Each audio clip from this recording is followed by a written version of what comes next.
Okay, this is the instructional video for inputting information into the Pinnacle product database.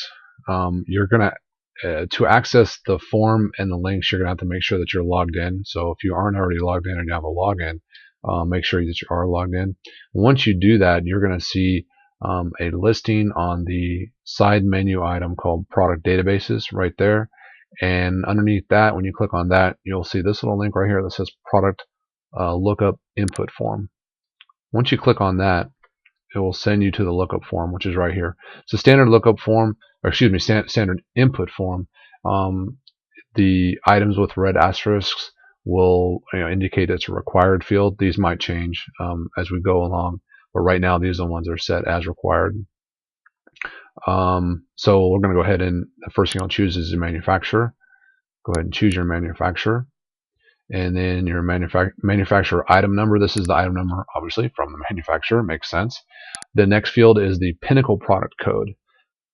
If there is not a product code associated with it already, then it either will be determined or it might not. So if it's left blank right now, it's fine. Any description that might go along with it, you can click on this and expand out this field if necessary. You can copy and paste information from the manufacturer into this. Including we might also in the future utilize this for notes on installation, repair, that kind of stuff.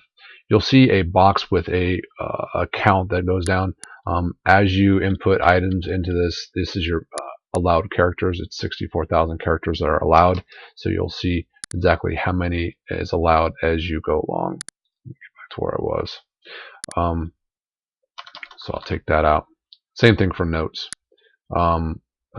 Excuse me, this field would be used for internal notes for installation, repair, anything that has to do with the product itself.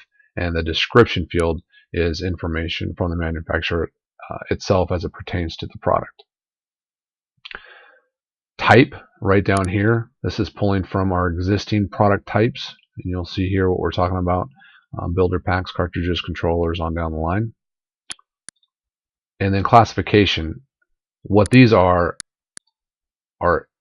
the types broken down. So if there's a way in which you're able to more classify the particular type that you're talking about, then this is where you'll put that information.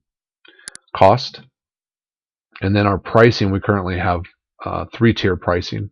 Tier 1 is the standard pricing, Tier 2 is discounted, and then Tier 3, which is determined internally, is friends and family pricing. Right now, this right here, we have price below cost. We probably will in the future have a way that in which it's automatically generated in terms of when the price falls below cost, this flag is generated. But for right now, if for some reason we're looking at it or inputting it and current pricing is below cost, I'm not sure why that would exist, but if it does, go ahead and make that selection. You can select it and deselect it. One thing to remember is whenever you're selecting something, it means yes. So basically, is price below cost? Yes, select. And that's what that means for any checkbox that you might come across. And the next field we have is cost and price are good as of this date. So it's a date field. You click on the little calendar to bring up a date. This basically says that these numbers, especially cost, are verifiable and they're good as of this point. So we have that on there. Now, spec sheet and installation sheet. These are specifically for hyperlinks. So the URL in the address bar for links to spec sheet from the manufacturer, and then any kind of information we have for installation. Right now we only have one. We might have additional sheets in the future. We might handle those a little bit differently, but right now that's what we want to do. So if we have information to where these are online, whether it be just a link, including a link to a PDF, this is where we would place that information. And then when that is shown, it's shown as a hyperlink. We're able to view it, but we'll go over that when we go over the lookup. Now our suppliers, we have a primary and a backup supplier. Right now I just have ABC Supply in there, but we're going to have a drop down listing of all the suppliers, so you'll be able to pick the primary and pick the backup supplier. Our lead time, this is determined in days, although we do kind of mention weeks here on down the line, but just click on the down arrow. What the current lead time is 1 through 9 days, and then you have a selection for 10 to 14, 2 to 4 weeks, and then over a month. This might change as we go along if we feel we need to kind of restructure it accordingly, but just keep in mind that's what it basically means. And then whether or not this item is currently in stock. We have pool type. These again may change. Right now we just have residential and commercial, but you just want to pick whichever one it would pertain to. We might actually add another kind of wild card one to it in the future, just so we can do that.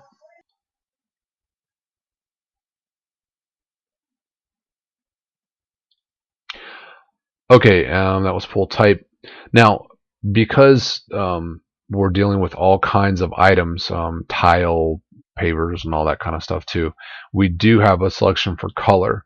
There's no drop down for that, but if for some reason the item that you're dealing with has that's a something that pertains to it, this is where you would put the color, and this is where you would put the style. We also might have things that has to do with size. So we start off with a unit of measurements.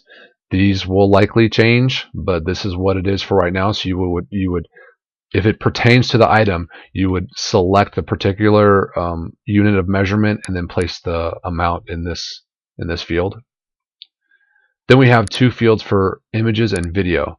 Currently, right now, the plan is to have those images hosted on an internal server and then a link that will send them to where this is. So that kind of like the way we handle the spec sheet and installation sheet, these two will be links that will go again to an either internal or external server, which are hosting those images and those videos. Flag for deletion. This probably is not going to be applicable to when you're inputting, so this might be removed. But if you do see it in the future, this basically means that, listen, we've for some reason spoken to the distributor or supplier, whatever happens to be, and this is going to be deleted, and we can flag it for deletion. What it allows us to do is to maintain the information within the database, but the person will automatically know when they do a lookup that this has been flagged for deletion. This admin field is not going to be on this, so you can disregard it. And so these two, you have flagged for deletion, they have discontinued. Is it discontinued? Yes. Again, always assume to select those if the answer to this would be yes. Yes, it's discontinued, and to select that. And then what you want to do is, since you're the employee that's inputting this, you should have like some kind of a employee ID. You want to place your employee ID right in there. And then when all that has been completed, click on submit. And of course, I'm going to get a bunch of error marks because I just went through it and I didn't apply any kind of required fields. What you're going to see in the future is another blank form. So the form is basically set up so that you can just input them and don't have to go all the way back or whatever happens to be. So now instead of seeing all this red marks, you'll just see another blank form to input your next item. And that is the conclusion to this instructional video for the product lookup input form.